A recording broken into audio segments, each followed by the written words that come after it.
Bismillahirrahmanirrahim. Assalamu alaikum. I am Muhammad Wais Karni, IBA JES THM and USE teacher alumni. So today we are going to learn the correct usage of different prepositions.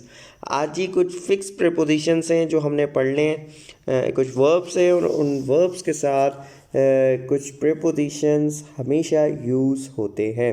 तो ये verbs आपने अगर एक दफ़ा याद कर लिए तो आपको बहुत आसानी हो जाएगी प्रैक्टिस के साथ कि आपको पता चल जाएगा कि किस वर्ब्स के साथ कौन से प्रीपोजिशंस यूज़ होते हैं. ये फिक्स होते हैं जी, इनके साथ दूसरे प्रीपोजिशंस यूज़ नहीं होते. अब जी हम वो वर्ब्स देख लेते हैं. मिसाल के तौर पे जो पहला सेट है हमारे पास वर्ब्स का वो है एम का मतलब मकसद होता है, ठीक है. बट जब आपके इसके साथ एक ख़ास प्रीपोजिशन यूज़ होगा तो इसका मतलब मकसद नहीं रहेगा. इसी तरह ही लाफ, रिजॉइस, स्नेयर, जीर, नॉक एंड अलार्म, ठीक है जी. इन सब के साथ आपका प्रीपोजिशन हमेशा एट यूज़ होगा. क्या यूज़ होगा जी? एट प्रीपोजिशन यूज़ होगा इन वर्ब्स के साथ. लेट्स सपोज हम एग्जाम्पल देख लेते हैं. He aimed at the eagle but missed it. तो अब आपको पता चला यहाँ पे एम्ड का मतलब क्या है. एम्ड एट का मतलब होता है निशाना लगाना, ठीक है. He aimed at the eagle but missed it. तो उसने क्या किया जी? निशाना लगाया किसकी तरफ? ईगल की तरफ, मगर वो क्या हुआ? मिस हो गया.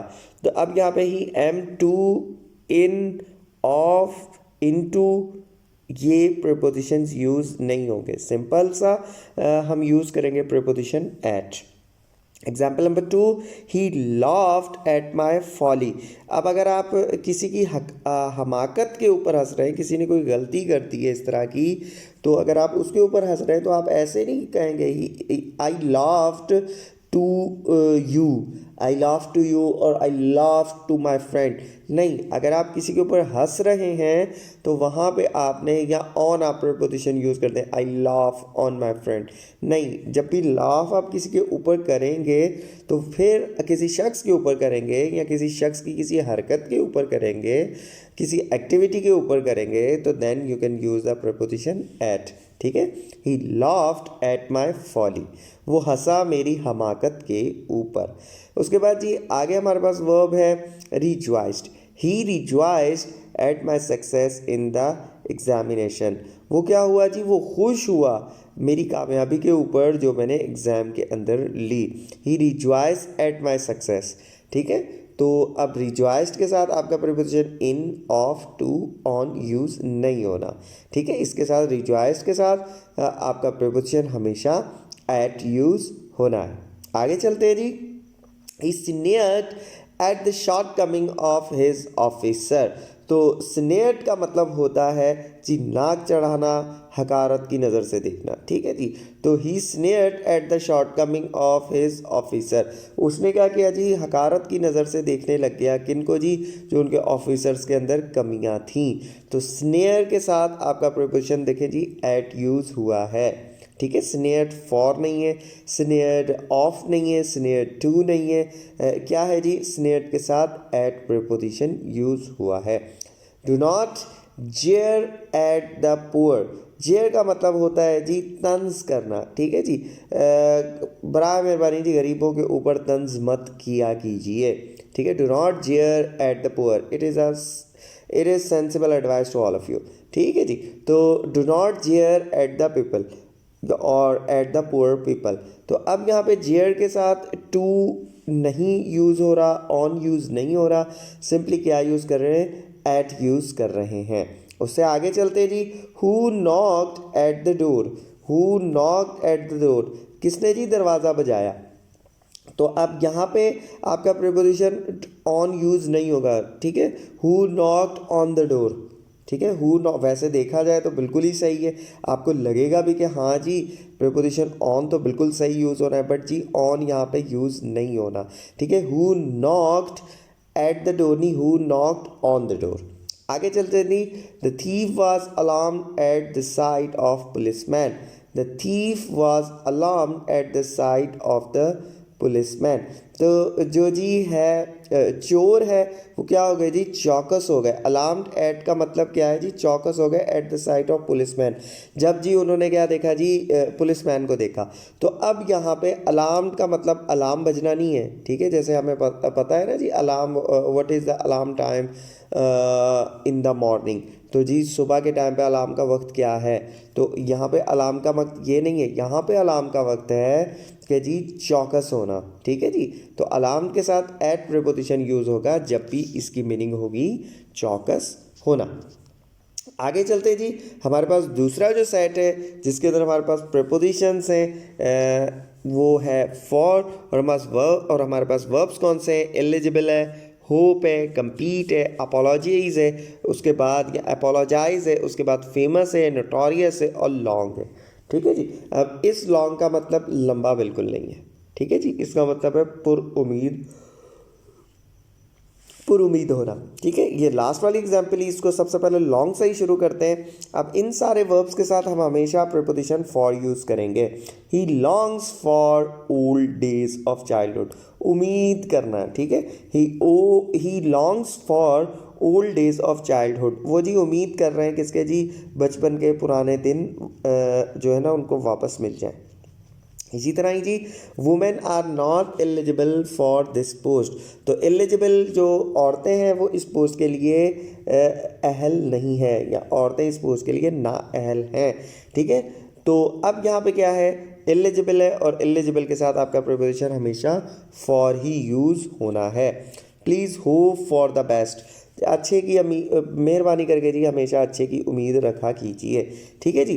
तो please hope for the best, तो होप के साथ आपका प्रीपोजिशन हमेशा फॉर यूज़ होगा। Next example, he should compete for the ace competition, he should compete for the ace competition, तो कम्पीट के साथ आपका प्रीपोजिशन फॉर यूज़ होना है।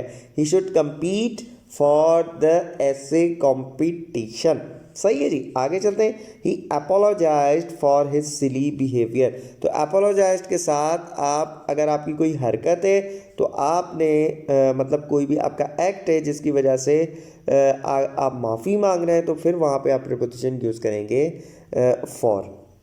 उसके अलावा भी मैंने अलग से जो है अपोलोजाइज के ऊपर एक वीडियो बनाई हुई है जिसके अंदर डिफरेंट प्रीपोजिशंस यूज़ हो रहे हैं, काइंडली जी उसको देखिए, या मैं इसको शेयर भी कर दूंगा, ठीक है जी। आगे चलते हैं, he is notorious for gambling, वो जी बदनाम है, किस लिए बदनाम है जी, जुए के लिए, वो जुए की वजह से क्या है, बदनाम है। तो नोटोरियस के साथ आपका प्रीपोजिशन हमेशा फॉर यूज़ होगा, टू, ऑन या कोई भी और प्रीपोजिशंस यूज़ नहीं होगा। इसी तरह he longs for old days of childhood, वो उम्मीद करता है जी कि बचपन के दिन वापसी आ जाए। तो ये वर्ब्स आपने याद करने, ये वर्ब्स आपको याद हो गए तो आप इजीली जी प्रीपोजिशंस कर लेंगे अगर इस तरह के प्रीपोजिशंस आपके एग्जाम के अंदर आते हैं। आगे चलते हैं जी, अलाइट, डिस्क्वालिफाइड, डिफरेंट, प्रोहिबिट और जी है डिफर, इन सब के साथ you can use the preposition from.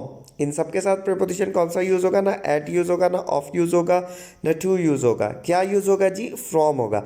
Alight का मतलब क्या होता है, अलाइट का मतलब होता है उतरना। He alighted from the train at 6 AM, वो जी ट्रेन से उतरा कितने बजे जी, 6 बजे। तो अलाइटेड फ्रॉम, अलाइट के साथ आपका हमेशा प्रीपोजिशन फ्रॉम यूज़ होगा। He is disqualified from contesting the election, he is disqualified from contesting the election, तो डिस्क्वालिफाइड के साथ आपका प्रीपोजिशन फ्रॉम यूज़ होना है, ठीक है। डिस्क्वालिफाइड टू नहीं होगा, डिस्क्वालिफाइड ऑन नहीं होगा, इसी तरह ही या डिस्क्वालिफाइड फॉर नहीं होगा। डिस्क्वालिफाइड के साथ you can always use the preposition from. इसी तरह ही the animals are different from birds in their habit, तो डिफरेंट के साथ आपका प्रीपोजिशन हमेशा फ्रॉम यूज़ होगा, ठीक है। मिसाल के तौर पे आप कहते हैं the childs are different from the elders in their habits, तो क्या है जी, जो बच्चे हैं वो बड़ों के हिसाब से क्या है, बिल्कुल अलग है अपनी आदतों में, या अपनी आदतों में बच्चे जो है बड़ों से बिल्कुल ही मुख्तलिफ हैं। तो डिफरेंट के साथ you can always use the preposition from. He prohibited me from smoking, उन्होंने जी मुझे मना किया है, मेरे लिए ममनू है कि आज ही सिगरेट पीना। ही प्रोहिबिटेड मी फ्रॉम स्मोकिंग, तो प्रोहिबिटेड के साथ आपका प्रपोजिशन हमेशा फ्रॉम यूज़ होगा। Cats differ from dogs sharply, जो बिल्लियाँ हैं जी वो कुत्तों से बहुत मतलब बिल्कुल एक तेज़ तरीके से या पहचानने वाले तरीके से बिल्कुल ही अलग है। आप उसको ईजिली पहचान सकते हैं कि ये बिल्ली है या ये कुत्ता है। तो जी यहाँ पे देखें डिफ़र और डिफरेंट, डिफ़र और डिफरेंट इन दोनों के साथ आपका प्रीपोजिशन हमेशा फ्रॉम यूज़ होता है। अब ये कुछ एक्सरसाइज है, काइंडली जी वीडियो को पॉज कीजिए। वीडियो को पॉज करने के बाद कुछ जो फिल इन द ब्लैंक्स है उनके अंदर ऑप्शन दिए हुए हैं और कुछ फिल इन द ब्लैंक्स बिल्कुल ही ब्लैंक छोड़ी हुई है, वो आपने खुद फिल करनी है। जो भी हमने प्रीपोजिशंस अभी तक पढ़े हैं, जो भी हमने ग्रामर पढ़ी है उसके हिसाब से या आपने फिल इन द ब्लैंक्स करनी है ताकि आपको अंदाज़ा हो कि how much you have learn from your video lectures. तो अब वीडियो को पॉज कीजिए। वीडियो को पॉज करने के बाद आप इस एक्सरसाइज को एक दफ़ा सुकून से सॉल्व करने के बाद फिर वीडियो को रिप्ले कीजिए और देखिए जी आपका स्कोर क्या है।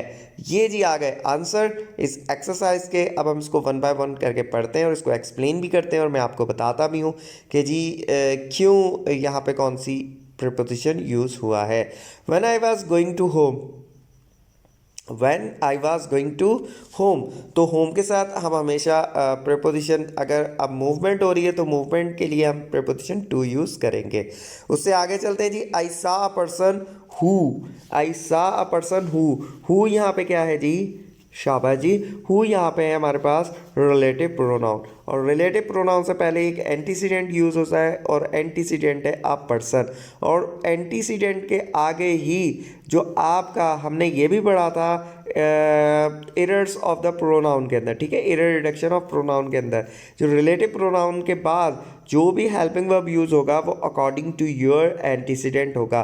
तो here the antecedent is singular, that's why you are using the helping verb singular. तो I saw a person who was injured.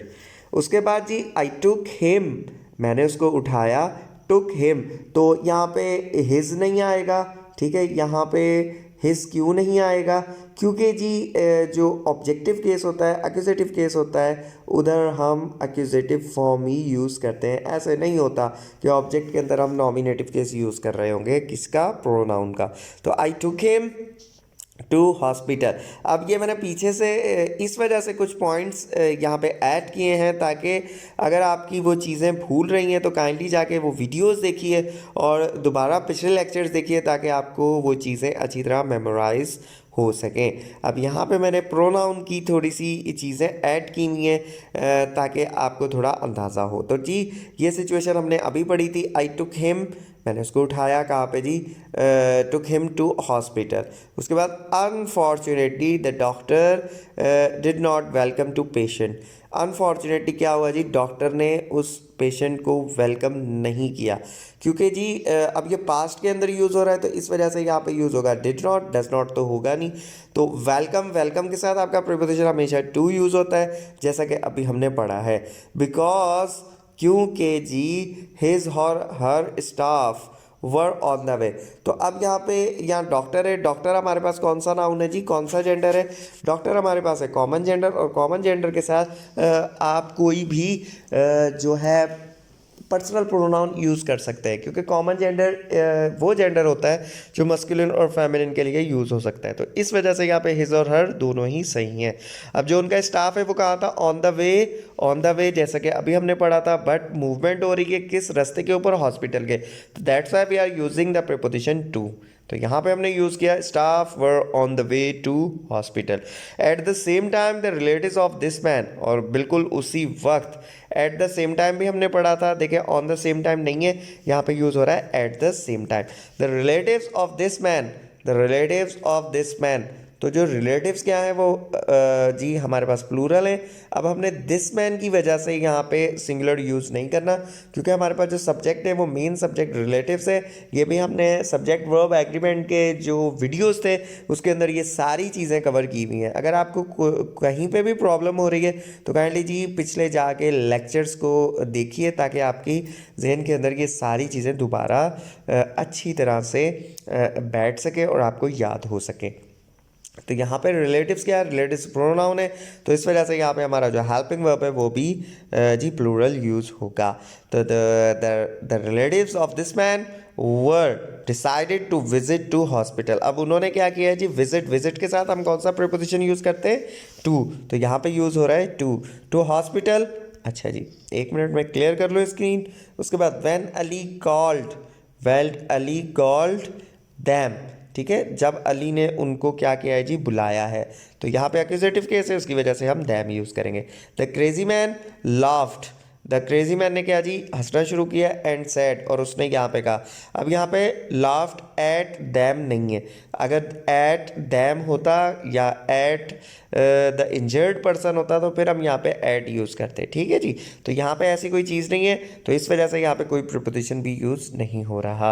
And said we would make a trip to Murree. अब वो जाहिर सी बात है, ये कोई पागल ही शख्स होगा ना, एक बंदे को इतनी इंजरी हुई है और वो हॉस्पिटल के अंदर एडमिट है और दूसरा बंदा बातें कर रहा है कि चलो जी हंसते हुए चलो जी हम मरी का ट्रिप कर लें, तो ऐसे बंदे को तो आप नॉर्मल तो कहेंगे ही नहीं। तो ट्रिप के साथ अभी हमने प्रीपोजिशन पढ़ा था कि we can use the preposition to. तो we would make a trip to Murree in 5 months, मतलब कितने दिनों के अंदर हम जाएंगे, 5 महीनों के अंदर अंदर हमने जाना है। ये भी प्रीपोजिशन हमने पीछे पढ़ा था कि you are using the preposition in if आपने एक सिचुएशन रखी हो कि इतने दिनों के अंदर या इतने महीनों के अंदर हमने ये काम करना है। आगे चलते हैं जी। His uncle told him I will welcome to you. इनके अंकल ने कहा कि जी मैं आपको वेलकम कर लूँगा, तो वेलकम के साथ टू यूज़ होगा। एट मरी आपके पास जी पोजीशन है, प्लेस है, और प्लेस से पहले आपका प्रीपोजिशन हमेशा एट यूज़ होगा। Ali and his friends arrived at Karachi, place के साथ आपका प्रीपोजिशन क्या यूज़ होगा जी, at. And get into the car, तो get into the car, और जी वो क्या हुआ है, कराची पहुँचे और वो कार में क्या है जी, बैठे। अब कार में बैठे, अब यहाँ पे आउट ऑफ भी हो सकता है, ठीक है, gate out of the car. When he reached the hospital, अब यहाँ पे क्या है जी, रीच के साथ हम कोई भी प्रीपोजिशन यूज़ नहीं करते। हमने पीछे ही प्रीपोजिशन की फर्स्ट वीडियो के अंदर पढ़ा था कि देयर आर सम वर्ब्स, उन वर्ब्स के साथ हम कोई भी प्रीपोजिशन यूज़ नहीं करते, और उन वर्ब्स के अंदर से एक वर्ब जो है वो रीच है। तो आगे आ जी, hospital, he get out of the car, he get out of the car होगा, ठीक है जी, he get out of the car and went to the hospital, तो वो जी कार से बाहर निकला और जी कहाँ चला गया जी, हॉस्पिटल चला गया। तो होपफुली जी आज जी थोड़े पीछे से भी कॉन्सेप्ट लिए गए, थोड़े पीछे भी जो चीज़ें हमने पढ़ ली हैं पिछले वीडियोज़ के अंदर, उनको भी मैंने आज यूज़ किया है, ताकि आपको थोड़ा अंदाज़ा हो सके आपने कितनी चीज़ें लर्न की हुई हैं और कितनी चीज़ें आप लोगों को याद हैं। तो इस एक्सरसाइज करने के बाद आपको बहुत अंदाज़ा हो चुका होगा। But if you have any question you can ask me on my WhatsApp number. I will always available and inshallah ताला I will answer your all questions. इंशाल्लाह ताला फिर मिलेंगे किसी नए टॉपिक के साथ, तब तक के लिए खुदा हाफिज़।